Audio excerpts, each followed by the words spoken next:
After taking over the power in Syria, the rebel leader, Abu Mohammad Al-Jolani, met with outgoing Syrian Prime Minister Mohammad Al-Jalali and discussed the transfer of power.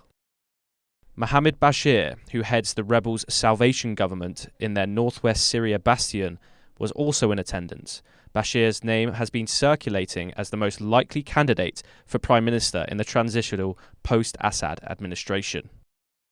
Amid the ongoing leadership talks in Syria, Assad's downfall has presented an opportunity for Israel. The Israeli military over the weekend began seizing control of the demilitarized Golan Heights buffer zone in Syria. Israeli Prime Minister Benjamin Netanyahu has said that the territory will remain Israeli for eternity. ולא למרגלות הגולן. השליטה שלנו ברמת הגולן מבטיחה את ביטחוננו, היא מבטיחה את ריבונותנו. ובהזדמנות זאת אני רוצה להודות לידידי, לנשיא הנבחר דונלד טראמפ, על שנענה לבקשתי להכיר בריבונות ישראל על רמת הגולן ב-2019. Israel had earlier said that the actions were only meant to defend its borders. The United States had also reiterated the same, calling the actions temporary.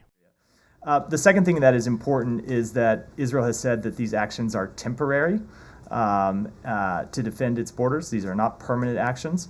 And so ultimately, what we want to see is lasting stability between Israel and Israel and Syria. And that means we support all sides upholding the 1974 disengagement agreement. The buffer zone in discussion was created by the UN after the 1973 Middle East war as a part of a ceasefire. Calling the advance a ceasefire violation, the UNDOF peacekeepers have informed the Israeli counterparts that there should be no military forces or activities in the area of separation. At the same time, Israeli warplanes have carried out dozens of attacks across the country, including the capital Damascus. There were more than 100 strikes on military targets.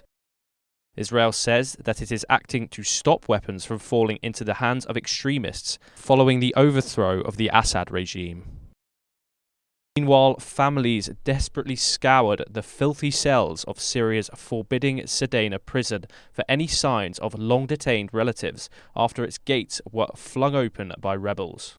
Thousands of prisoners split out of detention, sometimes to tearful reunions with relatives who believed that they had been executed years earlier. صار لنا 12 سنة عم نستنى وخلينا محل وما رحنا عليه وعم نستنى بلكي الله يفرج عليه. Rumours have also spread that thousands more inmates were still imprisoned in underground cells that could not be reached. Bureau Report, NewsX.